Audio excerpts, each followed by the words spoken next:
Bonjour à tous, on attend vos commentaires et vos questions pour alimenter notre débat du jour. Islam et République, quelle compatibilité? Alors qu'Emmanuel Macron se rend aujourd'hui dans un quartier populaire de Mulhouse à la rencontre des forces de l'ordre et des associations, ce déplacement sur le terrain devrait être pour le président de la République l'occasion de dévoiler sa stratégie et ses premières propositions contre le séparatisme islamiste.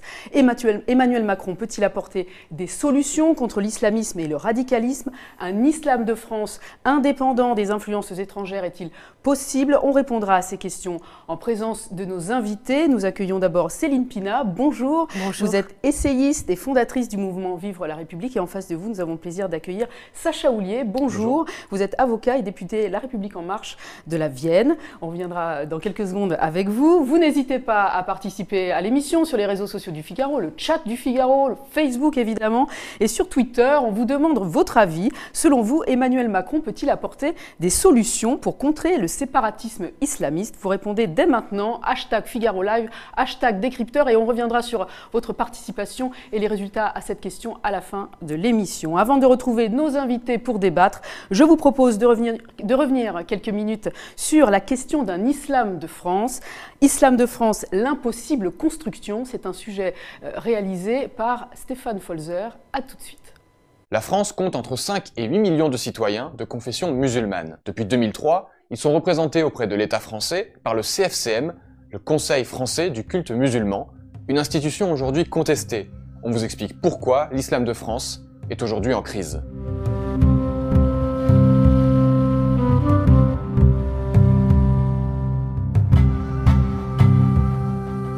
Pour structurer un islam de France, Nicolas Sarkozy crée au début des années 2000 le Conseil français du culte musulman, basé à Paris.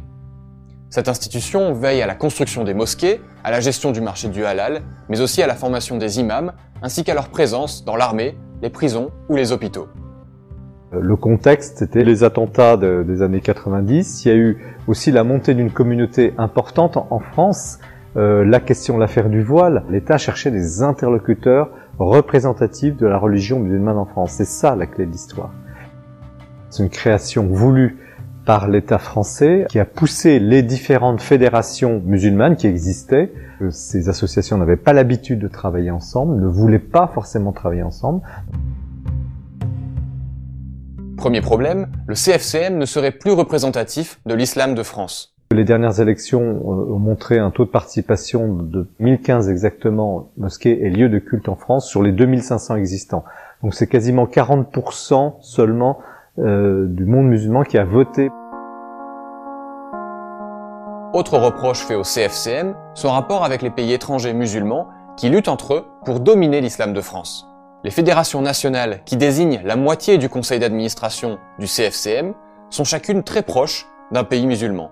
L'Algérie pour la Grande Mosquée de Paris, le Maroc pour le Rassemblement des musulmans de France, l'Égypte pour les musulmans de France, la Turquie pour le Comité de coordination des musulmans turcs de France, enfin les Antilles et les Comores pour la Fédération française des associations islamiques d'Afrique, des Comores et des Antilles. Les pays étrangers, jusque-là, voulaient contrôler leur diaspora parce que pour des Algériens, pour des Marocains, les Marocains algériens de France sont une forme de diaspora. Et ce monde-là, finalement, vit par rapport au passé, par rapport à ses attaches culturelles d'origine, et ne se projette pas dans un islam de France. Donc vous avez sans arrêt des batailles d'ego, qui va être président. Le CFCM a mis en place un système de présidence tournante. En clair, vous avez 2 ans pour les Algériens, 2 ans pour les Marocains et 2 ans pour les Turcs. C'est censé éviter les rivalités, mais en même temps, vous avez des présidences qui sont là parce que il fallait prendre le tour, mais qui sont pas forcément les hommes de la situation. Le fonctionnement du CFCM est très complexe. Son président est élu par un conseil d'administration de 90 grands électeurs. La moitié d'entre eux est désignée par des fédérations régionales, les conseils régionaux du culte musulman. L'autre moitié est choisie par 5 fédérations nationales. Le vrai problème, c'est qu'il y a quasiment la moitié des représentants du CFCM au niveau national sont des représentants cooptés, non élus. Et ça pose un gros problème. C'est-à-dire que chaque fédération met en place ces gens et le terrain ne se retrouve pas dans sa représentation. Autre conséquence de cette crise du CFCM, l'islam de France se divise. Des concurrents de plus en plus nombreux au CFCM apparaissent. En 2016, la fondation de l'islam de France voit le jour. Il s'agit d'une fondation laïque et dirigée depuis 2018 par l'intellectuel Ghaleb Bencheikh. Son but, favoriser un islam humaniste en soutenant des projets dans les domaines de la culture et de l'éducation. 2 ans plus tard, l'association Les Musulmans est créée par Marwan Muhammad, un activiste controversé et ancien directeur du Comité contre l'islamophobie en France. En 2019, c'est l'association musulmane pour l'islam de France qui est fondée par l'essayiste Hakim El-Karoui. Il souhaite d'un côté favoriser la formation d'imams français et de l'autre, réguler le culte musulman sur le plan économique, mais aussi lutter contre la radicalisation. Pour le moment, aucun de ces candidats, en quelque sorte, au leadership de l'islam de France n'a réussi à prendre le dessus sur le CFCM. Le CFCM a quand même l'avantage d'être une institution critiquée mais relativement stable. Depuis plusieurs années, l'État prône une réforme de cette institution, jusqu'ici avec peu de succès. Résultat, en 2019, un conflit ouvert éclate entre le ministre de l'Intérieur, Christophe Castaner, et le CFCM. Je ne peux hélas que constater une certaine frilosité. J'ai d'ailleurs invité le CFCM à aller plus loin, à évoluer et à répondre aux attentes qui étaient venues et exprimées sur le terrain. Ils essaient de pousser le CFCM à mieux s'organiser sur le plan départemental, donc décentraliser ce CFCM trop national, créer des vraies structures départementales parce que c'est là que tout se joue, on connaît le préfet, on connaît les maires. Et l'État français voudrait qu'il y ait dans chaque cellule départementale du CFCM des cellules de lutte contre la radicalisation. Un problème important pour l'islam de France, selon une étude de 2016, plus de 28% des jeunes musulmans seraient attirés par le rigorisme religieux. Le CFCM a tenté d'y répondre en créant en 2017 une charte qui impose des critères pour le recrutement des nouveaux imams. L'État français secoue, il n'y a pas d'autre terme, le CFCM, pour qu'il avance et qu'il lutte contre le vrai sujet, qui est quand même la lutte contre la radicalisation. Et là, effectivement, les mosquées traditionnelles, les mosquées classiques, celles qui votent au CFCM, n'ont pas la main sur les mouvements radicaux. On se trompe un peu dans le pouvoir, on attribue aux imams des responsabilités, un pouvoir qu'ils n'ont pas. Un imam n'est pas une personnalité religieuse au sens strict comme on l'entend par exemple dans le christianisme, c'est pas un évêque ou un prêtre, ou même comme un rabbin. C'est quelqu'un qui est d'abord un spécialiste du droit, ce sont quasiment des docteurs en droit. Donc les imams en eux-mêmes ne sont pas des gens qui sont au premier plan de l'organisation. Ceux qui sont au premier plan, c'est plutôt les gestionnaires de mosquées, qui ne sont pas des imams forcément eux-mêmes. Il y a des mosquées justement très difficiles, les mosquées les plus dures, les islamistes, les salafistes, qui ne veulent pas de cette représentation, qui sont hors champ, hors action et hors contrôle. Aujourd'hui, finalement, l'État se fatigue un peu de cette situation et n'aimerait que le CFCM prenne enfin son envol, atteigne sa maturité. Il a quasiment 18 ans d'existence. C'est peut-être le moment pour le CFCM de passer à une nouvelle époque.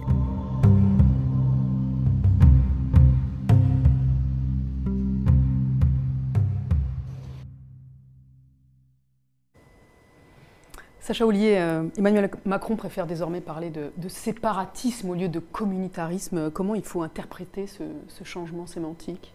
Il y a au moins 2 choses à retenir de ce changement sémantique qui est le fait de nommer les choses. Notre société n'est pas communautariste. Notre société n'est pas communautariste comme l'est une société britannique, anglo-saxonne, dans laquelle on a une juxtaposition de communautés. Notre société fait prévaloir le vivre ensemble, fait prévaloir l'assimilation et donc la façon dont toutes les religions sont à un moment donné compatibles avec la République. Et elles le sont toutes. Et ça, c'est un premier message. En revanche, on a une offensive depuis le début des années 90, qui est une offensive latente, qui s'est manifestée par différents mouvements d'attentats dès les années 90, mais plus encore à la fin des années 2010, au milieu des années 2010, pardon, avec l'attentat de Toulouse, avec des filières qui sont organisées pour créer un schisme parmi nos concitoyens musulmans avec la République et pour finalement tenter la séparation des concitoyens musulmans de la République française et donc à partir de là d'organiser une religion qui n'est pas la religion musulmane, mais qui est une radicalisation de la religion musulmane. Ça veut dire que vous faites le constat qu'il y a une partie de la société qui se sépare de l'autre? Non, le constat qu'on fait, c'est que à partir de territoires définis de la République, qui ont été identifiés, qui d'ailleurs font l'objet de renseignements différents, soit des départs en Syrie, soit de certains quartiers dans lesquels ouvrent des écoles hors contrat, soit à partir des sorties de prison dans lesquelles des personnalités influentes agissent. Eh bien, il y a une volonté d'engrainer, d'embrigader une partie de nos concitoyens. Fort heureusement, cette frange est ultra minoritaire en France aujourd'hui, et elle doit non seulement le rester, mais il nous appartient en tant qu'État de le combattre, avec 3 leviers que je pourrais détailler tout à l'heure. Absolument. Céline Pina, qu'est-ce que vous inspire, vous, ce glissement sémantique d'Emmanuel Macron? Je trouve qu'il va vers un petit peu plus de clarté et à ce titre, il faut toujours saluer les choses quand elles s'éclairent, mais il me semble que le but du jeu est toujours d'éviter le mot islam. Et en fait, je pense que c'est une erreur parce que finalement, on voit bien communautarisme, séparatisme, le problème posé est lié aux dérives de la religion islamique et le plus simple serait de faire une distinction très très claire et pour ça, expliquer qu'on lutte contre l'islamisme fonctionne très bien parce que les musulmans eux-mêmes connaissent très bien les islamistes. Dans certains pays, ils ont dû les combattre, ils subissent parfois aussi leur pression au quotidien, donc pour eux c'est très clair. Et en fait, quand vous discutez avec des musulmans, si vous expliquez que vous voulez lutter contre les islamistes, en règle générale, ils comprennent très bien le message et ils ne se sentent pas stigmatisés. Donc, ce que vous voulez dire, c'est qu'aujourd'hui, Emmanuel Macron évite d'employer le mot islamisme? Disons qu'il progresse, puisqu'il l'a longtemps évité. Et là, je trouve qu'en parlant de séparatisme, comme il faut bien dire ce qui motive le séparatisme et par quels moyens on l'obtient, il est obligé de remettre finalement le terme d'islamiste au cœur du débat, ce qui me semble très bien. Mais ça serait peut-être mieux d'y aller directement, ne serait-ce que justement pour bien distinguer musulmans d'islamistes. Le communautarisme inspire des inquiétudes chez les Français. Quel est celui qui menace le plus la France?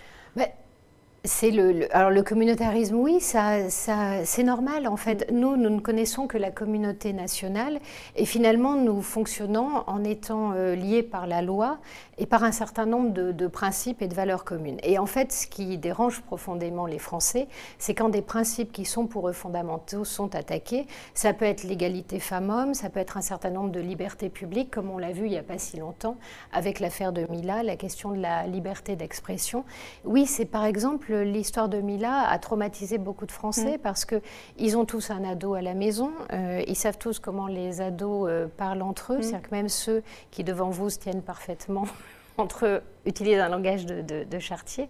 Et ils ont eu très peur parce qu'ils se sont dit, mais alors il suffit qu'un de mes gamins dise quelque chose au sein d'une cour de récré, soit filmé, et voilà ce qui peut arriver. Donc eux, ils ont des exemples. Pour eux, ça fait partie du séparatisme, c'est-à-dire qu'à un moment donné, se sentir autorisé à menacer de mort quelqu'un pour une logique de blasphème, ils ont du mal à supporter. Ils ont du mal à supporter beaucoup de demandes, par exemple, c'est compliqué au sein de l'école d'étudier la Shoah, c'est compliqué.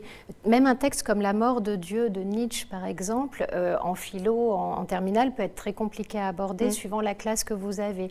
Il y a aussi toutes les revendications séparatistes qui visent à ne plus partager ni la table, ni le lit, ni même les espaces communs, qui visent aussi à ce que physiquement vous vous distinguiez de l'autre, de manière à créer en fait une société halal, donc une société pure.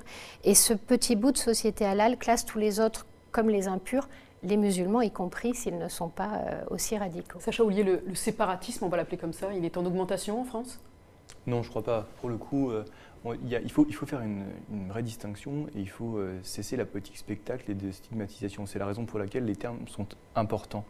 Et que lorsqu'on parle de séparatisme, on parle bien d'une frange qui est ultra minoritaire dans la société, qui souhaite progresser, qui s'inscrit comme ça dans la société. D'ailleurs, il y a des ouvrages très récents qui ont fait des études sur cette question, mais qui appellent une réponse ferme, enfin, en tout cas qui aujourd'hui suscite une réponse ferme de l'État. On nous dit, excusez-moi de vous couper, mais on nous dit quand même que l'influence des islamistes s'est étendue sur le territoire français. Mais l'influence des islamistes, elle s'est étendue parce que pendant 20 ans, l'État, les gouvernements successifs ont été défaillants, qu'ils soient de droite et de gauche.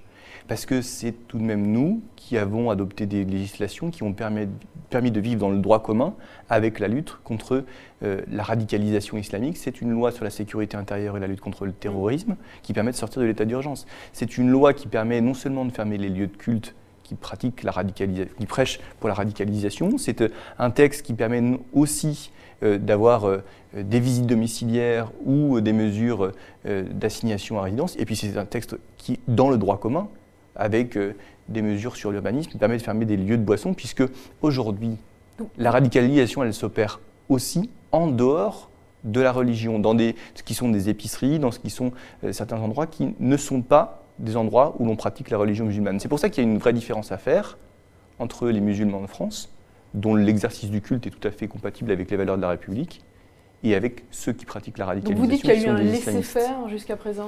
Ce que je dis, c'est qu'il y a eu... Sur le communautarisme islamique, il y a eu un laisser-faire? Il y a eu une naïveté de l'État jusqu'en probablement 2015, jusqu'à ce qu'éclatent les attentats qui ont frappé notre pays.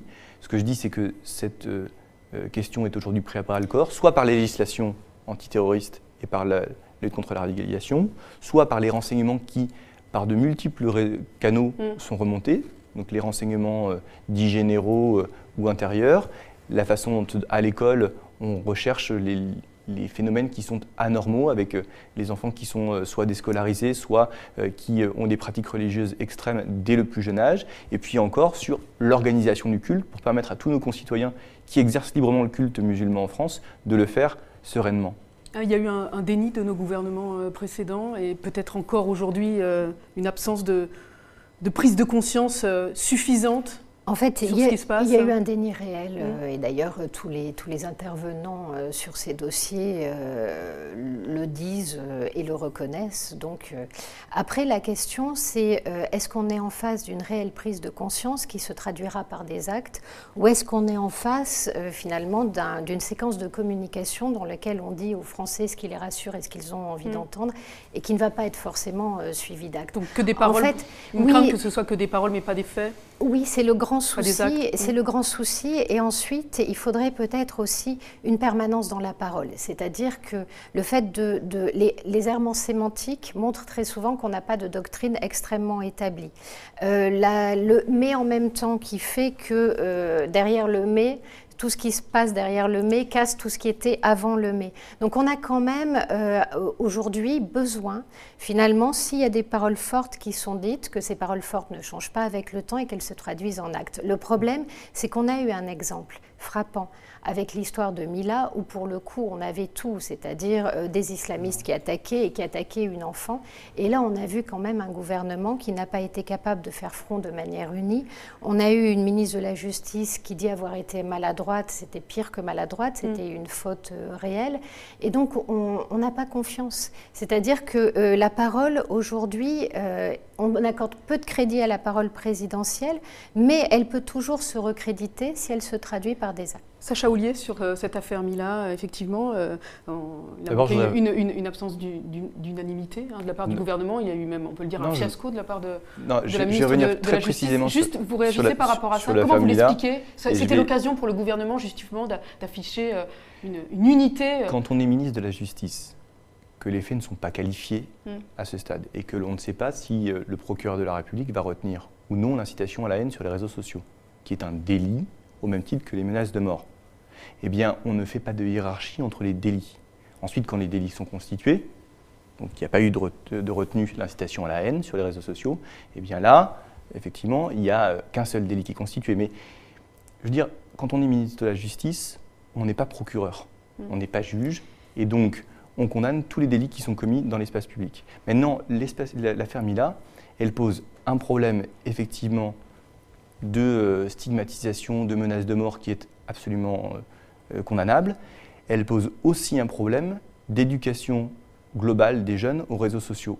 On ne peut pas tout dire, on ne peut pas tout faire, et on ne peut pas avoir... On ne peut pas tout dire sur les réseaux sociaux? Non, mais ce que je veux vous dire sur cette question, c'est que sur les réseaux sociaux... On peut tout montrer, en revanche. Non, mais même pas. On peut tout montrer. On ne devrait pas montrer la vie privée. Sacha Houlié, c'était pas l'occasion pour le gouvernement d'afficher une posture nette et franche par rapport à justement, je vais revenir sur que Emmanuel Macron souhaite mener contre l'islamisation et le séparatisme. Il y a au moins 2 discours qui sont constants. Il y avait le discours qui était celui du président de la République présenté en novembre 2016 sur la compatibilité des religions à la République tant que les règles de la République sont respectées. Ce qui veut dire que 2 excuses aujourd'hui justifie qu'il n'y ait aucune expression religieuse, l'excuse de minorité à l'école, l'excuse vis-à-vis des services publics qui sont neutres. Ça, c'est une position qui était prise par le président de la République en novembre 2016, qui n'a jamais varié. Depuis le ministère Collomb, ministère de l'Intérieur, il a été prévu au moins 3 actions qui doivent se traduire aujourd'hui dans des présentations.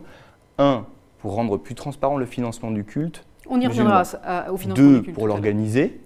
Et donc, du coup, l'organiser depuis la base, comme on l'a vu dans votre reportage. Et 3, pour avoir une formation des imams qui ne soit pas sous influence étrangère et donc qu'on n'ait pas des prêcheurs étrangers dans notre pays. Céline Pina, tout à l'heure, vous parliez du risque et de la crainte qu'on peut avoir d'actes, de paroles fortes qui ne soient pas suivies par des actes. Quels sont les freins aujourd'hui qui ralentissent, voire qui empêchent toute action chez nos gouvernants?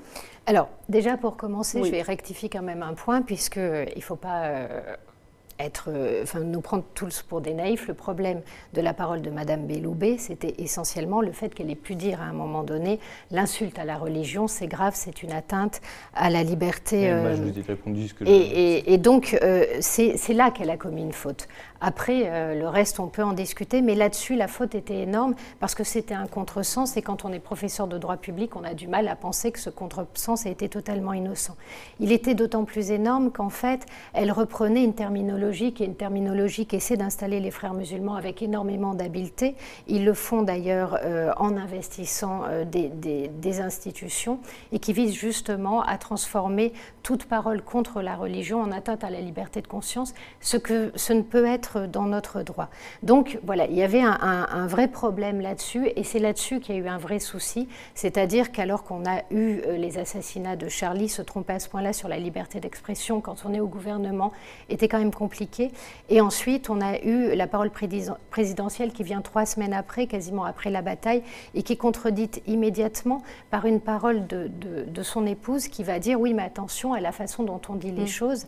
Or, par exemple, dans le cas de Mila, on dit attention à la façon dont on dit les choses, alors que dans le cas de Benjamin Griveaux, on dit quoi que ce soit, quelle qu'ait pu être la maladresse commise, la condamnation doit être absolue. Et c'est vrai, la condamnation doit être absolue, mais elle eût dû être absolue dans le cas de Benjamin Griveaux comme dans le cas de Mila. Or, dans le cas de Mila, on a fait les sucrés. Enfin, beaucoup de gens ont dit « elle parle mal ».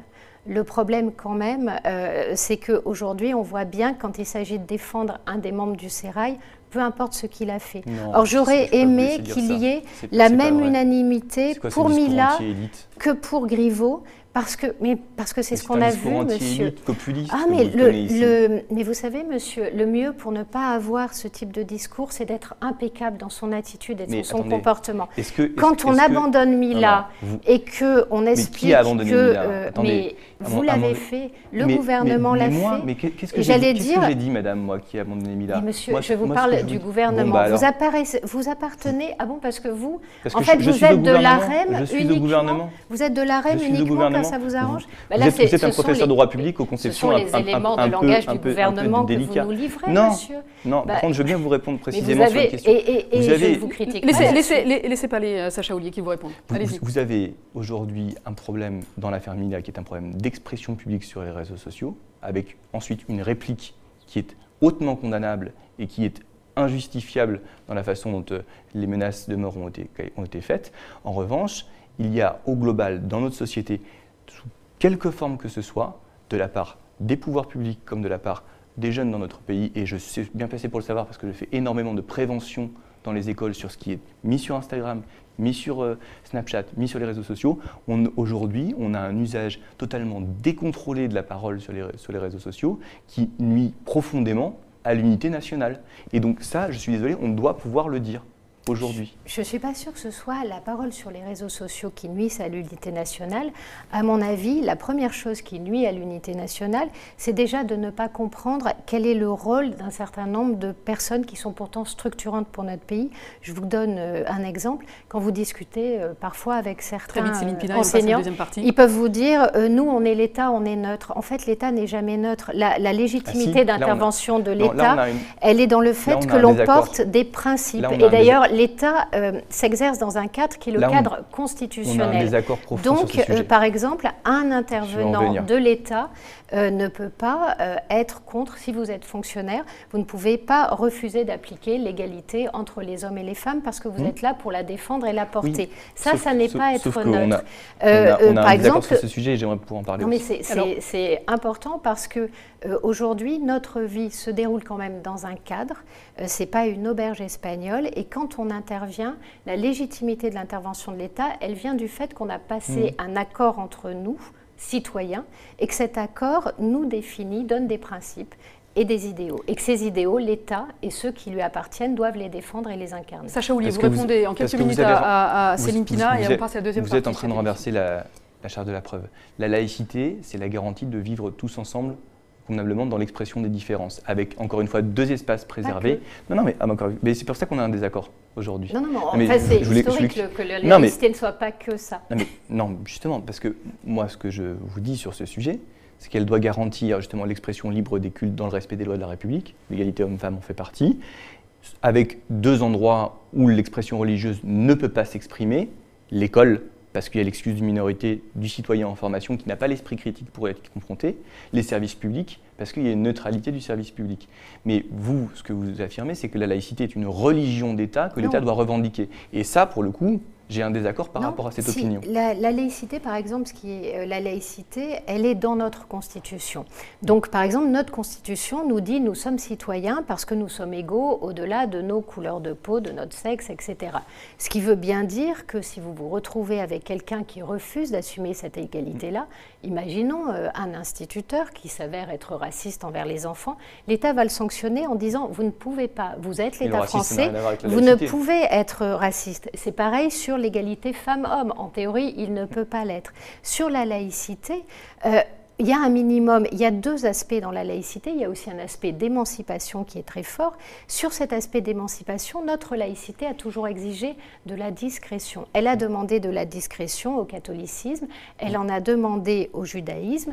Il ne me paraît pas du tout indécent qu'elle demande un petit peu de discrétion. Ce n'est pas de la discrétion, c'est le respect des lois de la République au même titre, c'est-à-dire que la misogynie pratiquée par quel que soit le culte, soit de la misogynie pratiquée par le culte musulman ou de la misogynie pratiquée par le culte catholique, c'est toujours de la misogynie qui est condamnable au regard des lois de la République. Vous avez une misogynie qui s'affiche, c'est-à-dire que quand vous portez le voile affiche le refus de l'égalité femmes-hommes et il pose un problème du coup à la société qui regarde cet affichage. J'aimerais qu'on passe à la deuxième partie, on est obligé d'avancer, je suis désolée et de vous interrompre. Je vais juste vous faire part des commentaires nombreux des internautes qui nous suivent en ce moment. Emmanuel Macron, alors c'est Jean-Luc qui nous parle, qui nous écrit. Emmanuel Macron parle beaucoup mais n'agit pas, nous n'attendons aucune solution de sa part. Aruna, quant à elle, dit « Les islamistes, comme beaucoup de délinquants, jouissent de beaucoup trop de droits et de libertés, le tout conjugué avec des peines de prison ou des condamnations trop laxistes, voire inexistantes. » Michael, à propos de séparatisme, dit « Le terme choisi par M. Macron est doublement faux, doublement trompeur. Des séparatistes refuseraient les bienfaits matériels de la société française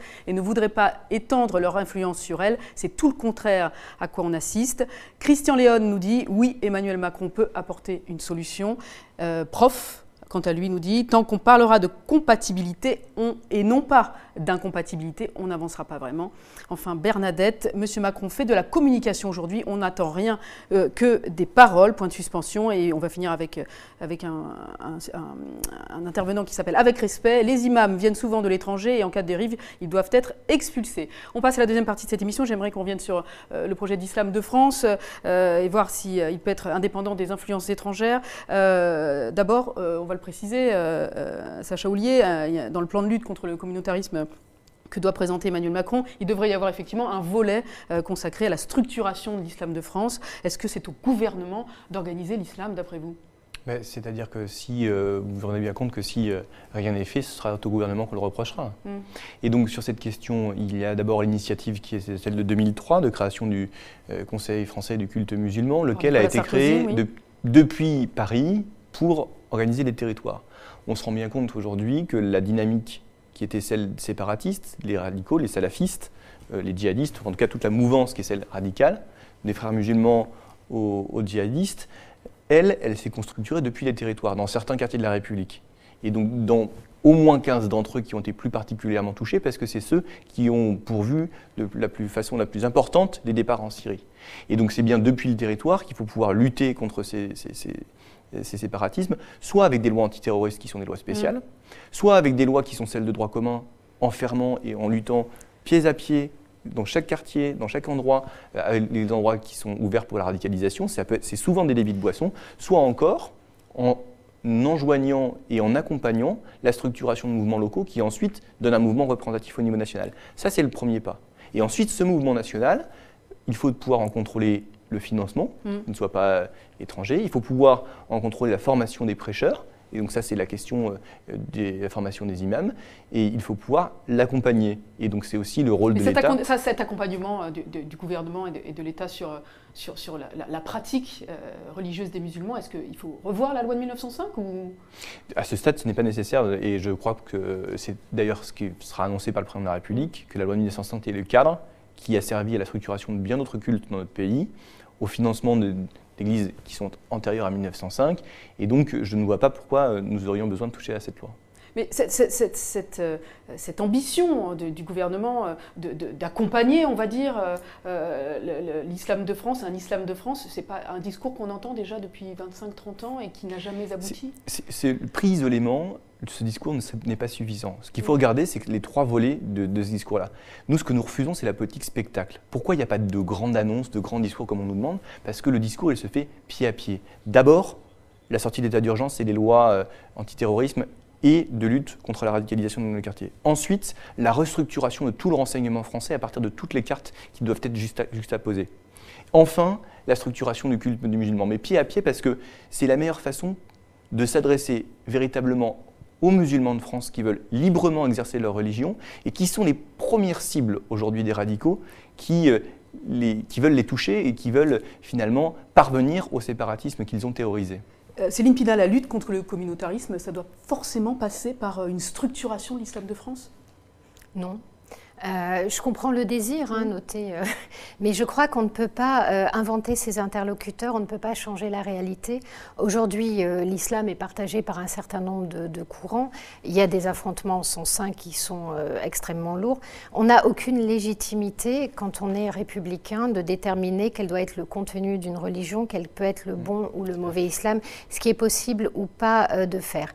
Intervenir dans les structurations, c'est intervenir dans les logiques de pouvoir dont on voit qu'elles sont extrêmement complexe entre problèmes idéologiques, mais liens aussi avec les pays d'origine. On a vu quelque part ce que donnait le CFCM.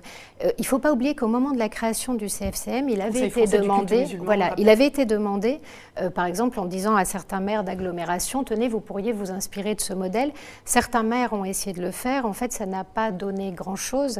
Le problème étant qu'aujourd'hui, le vrai problème qu'on a, c'est l'incapacité à transmettre ce que l'on est, à faire aimer ce pays qui a pourtant une histoire magnifique. Je trouve qu'un pays qui, à un moment donné, se lève et dit « Aujourd'hui, nous n'obéirons plus à Dieu, nous n'aurons plus de roi, nous allons déterminer ensemble sous quelle loi nous allons vivre et nous allons nous soumettre à nos propres décisions et ne pas les remettre en cause » est une histoire magnifique. Ça aboutit à l'égalité, à dire quelle que soit notre couleur de peau, nous sommes égaux en droit, à l'égalité aussi entre les sexes. Donc on a une histoire qui est magnifique, qu'on ne sait pas transmettre, on ne sait pas la raconter. Et en face, on a des gens qui radicalisent en racontant une histoire de conquête, une histoire de violence, une histoire de haine. Et cette histoire-là, elle a des répercussions. Tout à l'heure, on parlait d'une infime minorité. En fait, quand on dit 28% de personnes qui préfèrent la loi de Dieu à la loi de la République, on est bien loin d'une infime minorité. Donc on voit bien qu'aujourd'hui, il y a une vraie urgence, mais ça passe, je pense, d'abord par se réapproprier notre histoire, se réapproprier ce que l'on est parler, la transmettre et peut-être nous aimer juste un petit peu, mais être exigeant là-dessus. C'est pour ça que je vous dis que l'école n'était pas neutre. L'école, elle est aussi là pour transmettre cette connaissance et cette fierté citoyenne. La formation des imams et le financement du culte seront sans aucun doute au cœur du plan que doit proposer Emmanuel Macron. Un islam de France indépendant de l'influence de pays étrangers, ça c'est possible ? Aujourd'hui, c'est très compliqué. En tout cas, quand on va vers le réel, non. Aujourd'hui, ce n'est pas le cas du tout. Il y a eu beaucoup de mensonges qui ont été racontés, mais en fait, à chaque fois que vous avez une construction de mosquée, non, c'est pas en faisant l'aumône sur les marchés qu'on réussit à construire ce genre de... Il y a toujours, alors soit c'est Qatar Charity, soit c'est l'Arabie Saoudite par le biais de la Ligue islamique mondiale. Voilà, il y a toujours des financements étrangers. Ces financements étrangers, ils sont aussi accompagnés parfois, j'allais dire, de prêches étrangers, de prêches qui arrivent pour dire attention, vous êtes chez des koufars, attention. Donc cette alimentation de la haine, elle est réelle. Elle peut venir de l'étranger comme elle peut venir de là. Il y a sans doute un contrôle très important à faire sur le financement. Je pense qu'avec Tracfin, on doit pouvoir en avoir les moyens. Mais la vraie question, c'est toujours la même. C'est-à-dire, vous pouvez toujours identifier des financements.